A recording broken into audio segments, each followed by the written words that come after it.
Assalamualaikum warahmatullahi wabarakatuh. Dalam video ini, kumpulan kami akan membentangkan tajuk taksiran cukai bersama dan taksiran cukai berasingan.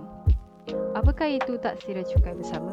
Taksiran cukai bersama ialah taksiran yang dikeluarkan oleh suami atau isteri. Pendapatan suami atau isteri akan dijumlahkan dengan pendapatan isteri atau suami semasa membuat taksiran. Jadi boleh dikatakan taksiran bersama ni maknanya kedua-dua pendapatan suami atau isteri tu akan digabungkan.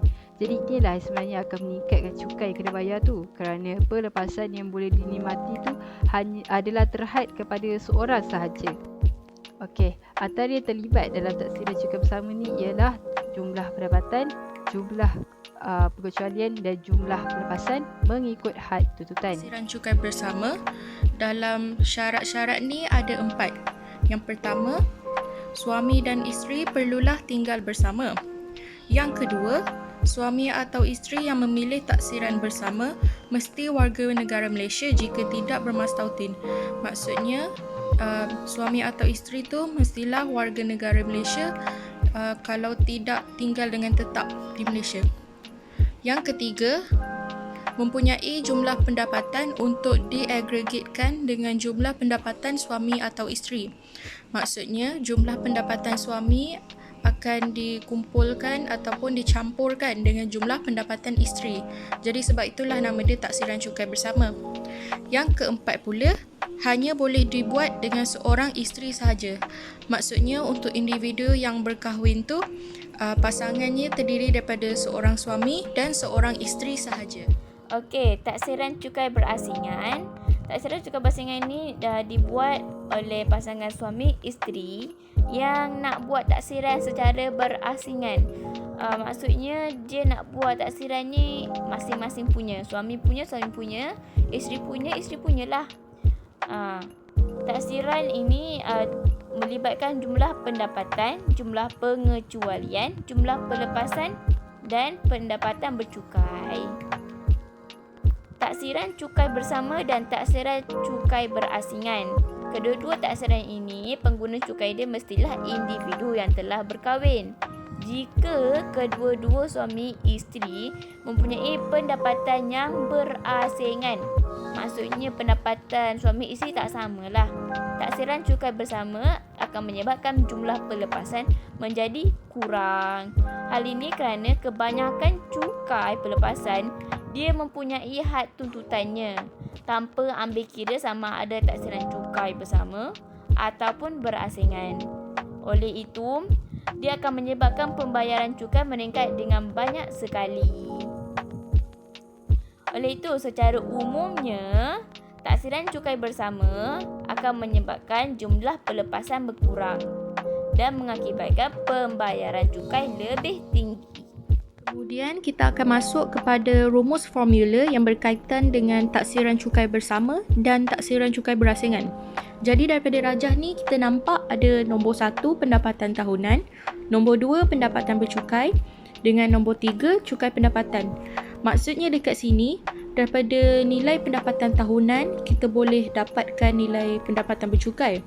Lepas tu daripada nilai pendapatan bercukai itu pula kita boleh dapatkan cukai pendapatan. Maksudnya dia berkait daripada nombor 1 ke nombor 2 dan ke nombor 3. So pendapatan tahunan ni selalunya dia dah beri ke dalam soalan. Contohnya isteri mendapat RM52,000 manakala suami ada RM57,000 setahun. Itu adalah pendapatan tahunan. Manakala bila nak dapatkan pendapatan bercukai pula, nombor 2 tu dia ada rumus ataupun formula yang berkaitan. Nanti saya akan terangkan. Lepas tu daripada pendapatan bercukai nak dapatkan cukai pendapatan. Cukai pendapatan ni dia selalu apa yang diminta dalam soalan. Untuk dapatkan cukai pendapatan ni daripada nilai pendapatan bercukai, dia pun ada formula ataupun rumus yang berkaitan yang saya akan terangkan. Okey, kita tengok sebelah. Rumus formula berkaitan taksiran cukai bersama atau berasingan ni. So kita tengok sini. Ni adalah pendapatan bercukai yang nombor 2 tadi tu. Nombor 2 ni. So, pendapatan bercukai sama dengan pendapatan tahunan. So, daripada pendapatan tahunan, tolak dengan pengecualian cukai hadiah, derma ataupun sumbangan. Tolak pula dengan pelepasan cukai, iaitu macam untuk perbelanjaan individu atau keluarga. So pengecualian cukai ni dia lebih kepada pembelanjaan peribadi dalam bentuk hadiah, derma atau sumbangan kepada kerajaan ataupun pelbagai organisasi lah. Contohnya untuk perpustakaan negeri dan badan rawatan kesihatan. Manakala untuk pelepasan cukai ni pula bagi individu atau keluarga ni, maksudnya dia merujuk kepada perbelanjaan bagi kepentingan individu ataupun persendirian atau ahli keluarga. Contohnya untuk KWSP, rawatan perubatan dan yuran pengajian. Okey, itu untuk dapat pendapatan bercukai yang nombor 2 ni tadi. Seterusnya kita nak dapatkan cukai pendapatan yang nombor 3 ni. So cukai pendapatan sama dengan cukai dasar campur dengan cukai atas baki. Yang ni kita akan refer kepada jadual takrif cukai, di mana dia akan tunjuk kadar cukai pendapatan individu.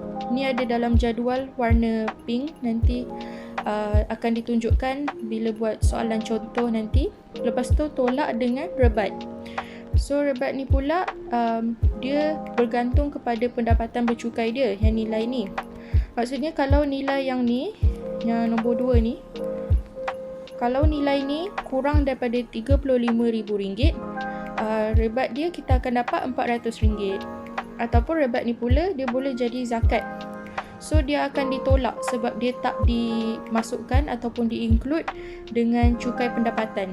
So dia dikecualikan. Okey, jadi yang ini jadual takrif cukai yang saya maksudkan untuk dapatkan cukai dasar dengan cukai atas baki. Jadi maksudnya untuk dapatkan ni cukai pendapatan daripada pendapatan bercukai. Jadilah nak dapatkan yang ni daripada nilai ni. Okey. So ni jadualnya. So boleh dapatkan cukai dasar dengan cukai atas baki mengikut sini, nanti akan ditunjukkan dengan soalan. Sekarang ni kita tengok contoh 5. Pada tahun 2020, Encik Rajan dan isterinya mendapat gaji tahunan sebanyak, Encik Rajan ni gaji dia sebanyak RM53,000 dan isterinya sebanyak RM57,000. Mereka masing-masing telah mendermakan RM500 kepada badan kebajikan yang diluluskan oleh kerajaan pada tahun tersebut. Berikut ialah pelepasan yang hendak dituntut oleh Encik Rajan dan isterinya. Okay, tengok kat sini, individu Encik Rajan RM9,000, isteri RM9,000. Gaya hidup had dia hanya sampai RM2,500, Encik Rajan RM2,500, isterinya RM2,700. Insurans hayat had dia adalah sehingga RM7,000 saja. Encik Rajan RM5,830, isterinya RM6,000. Insurans perubatan hadnya adalah sehingga RM3,000. Encik Rajan RM2,650, isterinya RM2,570. Soalan A. Hitung jumlah cukai pendapatan bagi Encik Rajan dan isterinya dengan menggunakan cara taksiran cukai bersama dan taksiran cukai berasingan. Maksudnya dia nak dua lah kat sini. Satu dia nak taksiran cukai bersama, dan satu lagi dia nak taksiran cukai berasingan. Jadi sekarang ni kita tengoklah dia punya jalan kerja. Okay, sekarang ni kita fokuskan kepada taksiran cukai bersama dulu. Suami dan isteri. Jadi kita kenalah campurkan pendapatan suami dan isteri. Okay, RM53,000 kita tambahkan dengan RM57,000, kita akan dapat RM110,000. Jumlah pengecualian iaitu derma. Kan masing-masing tadi kan dah derma RM500. Okay, seorang RM500, seorang lagi RM500, kita tambahkan jadi RM1,000. Okay, untuk pelepasan individu, okay, masing-masing ambil RM9,000. Jadi kita letaklah RM9,000 kat sini. Gaya hidup dia, had dia adalah RM2,500. Okay, had dia adalah RM2,500. Kalau kita kat sini ada RM2,500. Okay, kalau kita campurkan Encik Rajan RM2,500, kita tambahkan dengan RM2,700, dia mesti dah lebih daripada RM2,500. Hanya boleh tampung sampai RM2,500 saja.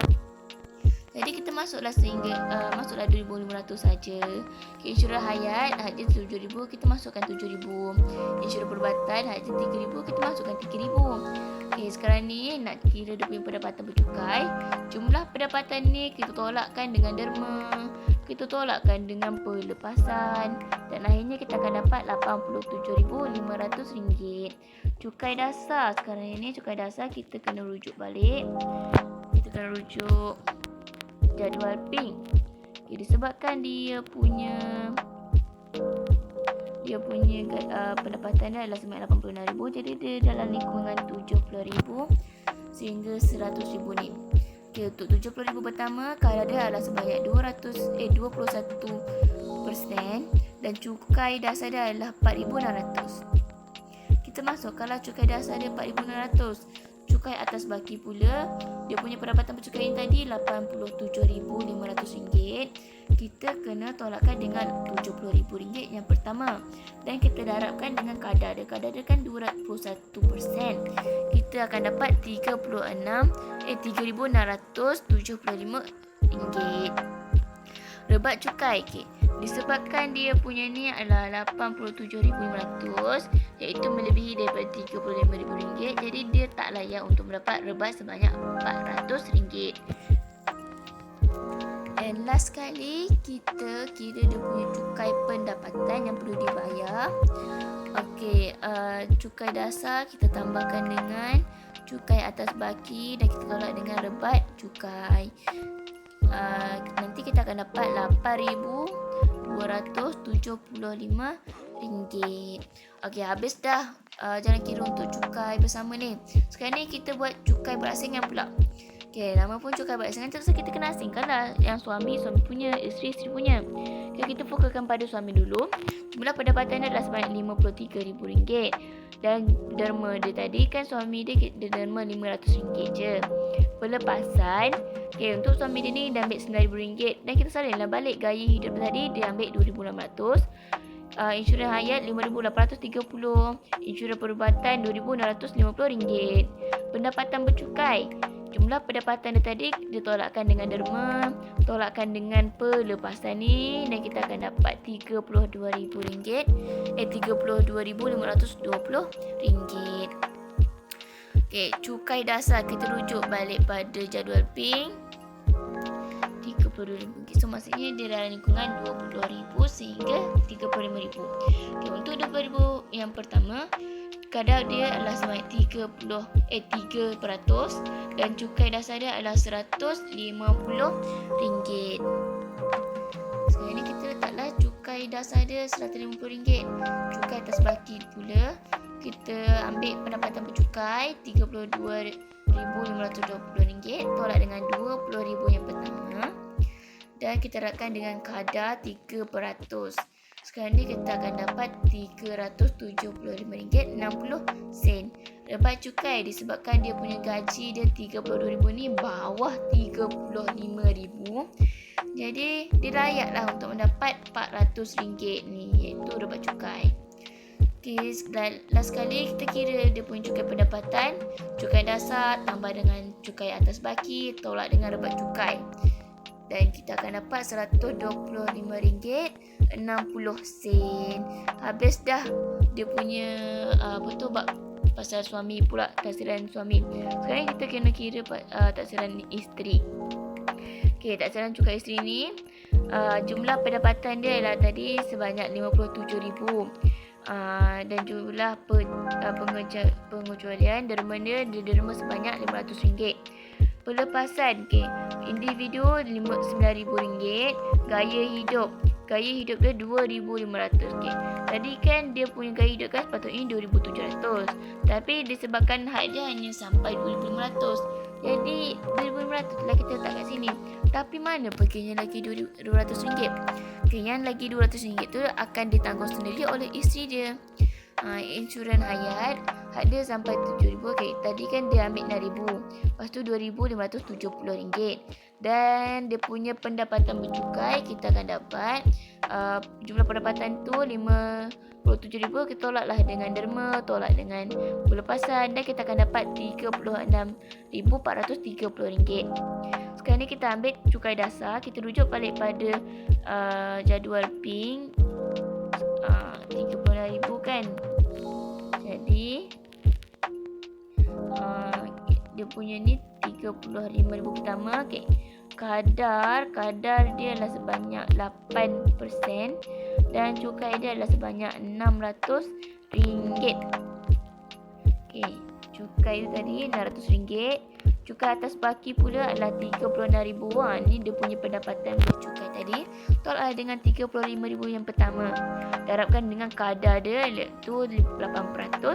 Dan kita akan dapat RM114.40. Lepas cukai. Okey. Lepas cukai disebabkan dia punya pendapatan bercukai ni adalah RM36,000. Jadi dia adalah atas daripada pendapatan sebanyak RM35,000. Jadi dia tak layak untuk mendapat rebat cukai sebanyak RM400. Okey, sekarang ni last sekali cukai pendapatan. Okey, cukai dasar kita tambahkan dengan cukai atas baki, tolak dengan rebat cukai. Kita akan dapat RM714.40. Jumlahkan dia, suami tambah dengan isteri, kita akan dapat RM840. Okey, sekarang ni dah selesai lah. Taksiran cukai bersama kita dapat RM8,275. Taksiran cukai berasingan kita dapat RM840. Okey, seterusnya kita akan masuk kepada soalan 1B. Antara taksiran cukai bersama dan taksiran cukai berasingan, yang manakah lebih sesuai digunakan oleh Encik Rajan dan isterinya? Jelaskan jawapan anda. Jadi nak tahu sama ada taksiran cukai bersama ke taksiran cukai berasingan yang lebih sesuai, kita kena tengok balik dekat cukai pendapatan yang pasangan suami dan isteri ni dapat daripada soalan 1A. Jadi kita tengok dekat sini. Bila taksiran cukai bersama, cukai pendapatan Encik Rajan dan isterinya, mereka perlu bayar RM8,275. Manakala untuk taksiran cukai berasingan, mereka hanya perlu bayar RM840. Jadi, jawapannya dekat sini adalah taksiran cukai berasingan lebih sesuai digunakan kerana cukai pendapatan yang perlu dibayar jauh lebih rendah iaitu RM840 berbanding dengan RM8,275 melalui taksiran cukai bersama. Jadi dekat sini taksiran cukai berasinganlah yang lebih sesuai digunakan daripada taksiran cukai bersama sebab cukai pendapatan yang perlu dibayar lagi sedikit. Okay, seterusnya ialah soalan 2 iaitu pada tahun 2020 Encik Subra dan isterinya mendapat gaji tahunan sebanyak RM61,000 dan RM56,000. Berikut ialah belanja yang dituntut oleh Encik Subra dan isterinya bagi tahun tersebut. Jadi yang ini ialah pelepasan cukai yang perlu dituntut oleh Encik Subra dan isterinya. Jadi perkaranya adalah berkaitan dengan individu, insurans hayat dan KWSP, gaya hidup, tabung besi SSPN dan insurans pendidikan. Jadi soalan ni nak jumlah cukai pendapatan bagi Encik Subra dan isterinya dengan menggunakan cara taksiran cukai berasingan. Maknanya kita kena cari jumlah cukai pendapatan dengan menggunakan cara taksiran cukai berasingan. Okey, mari kita lihat cara pengiraannya. Okey. Ini adalah cara untuk pengiraan menggunakan taksiran cukai berasingan. Maknanya kita kena buat secara berasingan. Contohnya seperti Cik Subra ni secara berasingan dan juga isterinya pun secara berasingan. Okey. Mula kita keluarkan dulu maklumat yang ada iaitu jumlah pendapatan Cik Subra ialah RM61,000 dan isterinya RM56,000. Okey. Untuk mencari jumlah cukai pendapatan yang perlu dibayar ni, kita perlu tahu dulu pendapatan bercukai dia berapa.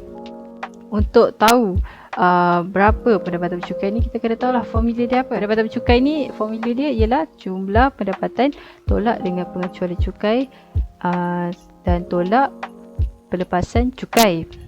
Ni kita dah ada dah RM61,000 untuk jumlah pendapatan. Kita tolakkan dengan kosong. Kenapa pengecualian cukai dia kosong? Sebab tidak dimaklumkan di maklumat. Pengecualian cukai ni ialah semua perbelanjaan dalam bentuk hadiah, derma dan sumbangan. Jadi tak ada pula disebutkan dalam maklumat. Jadi kita anggap sebagai kosong. Okey.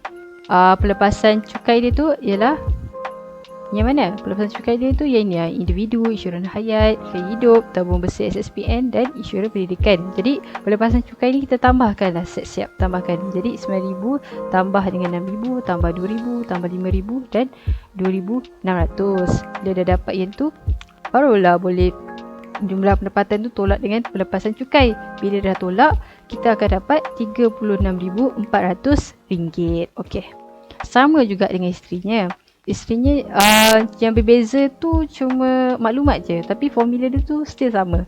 Jadi 56,000 ni tolak dengan hasil tambah pelepasan cukai. Jadi kita akan dapat RM30,600. Okey. Dah dapat pelepasan cukai. Sekarang kita boleh dah kira. Boleh tak kita kira jumlah pendapatan? Okey, jom kita tengok dulu.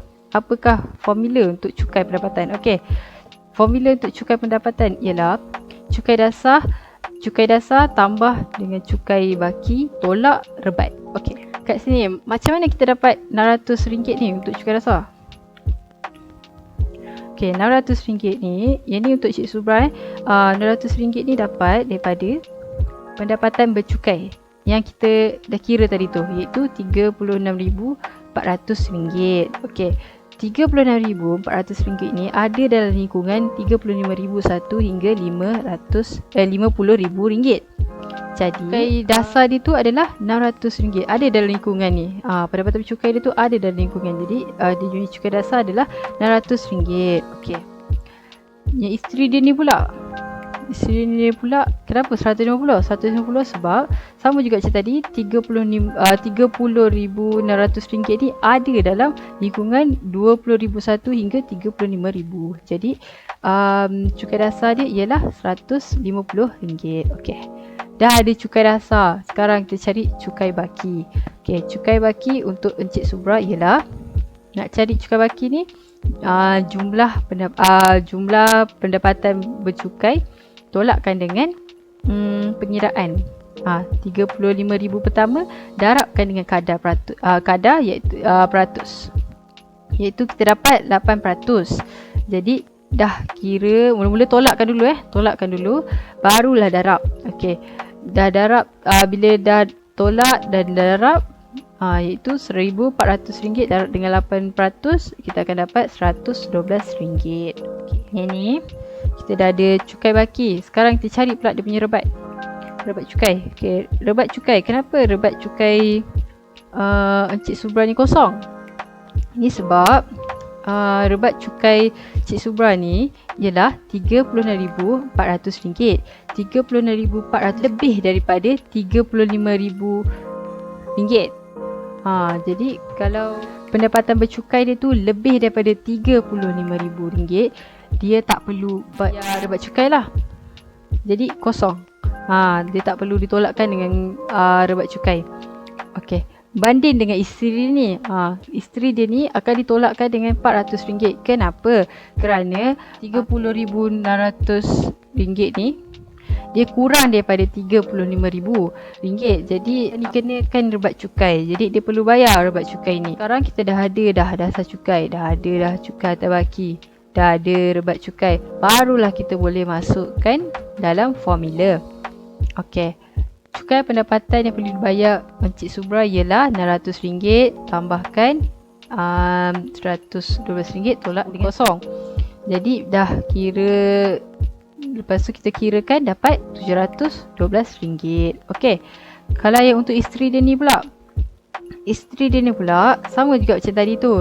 Kita dah cari cukai dasar, cari pula cukai atas baki.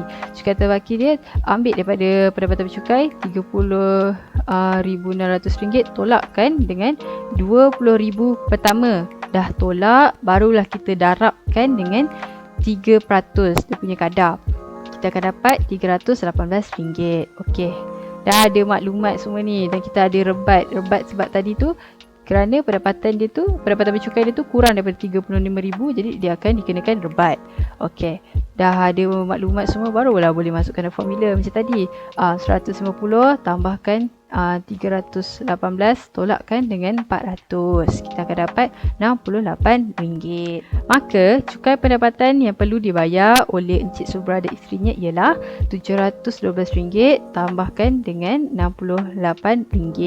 Kita akan dapat RM780. Oleh itu, pembentangan tentang taksiran cukai bersama dan taksiran cukai berasingan pun sudah sampai ke penghujungnya. Sekian, terima kasih.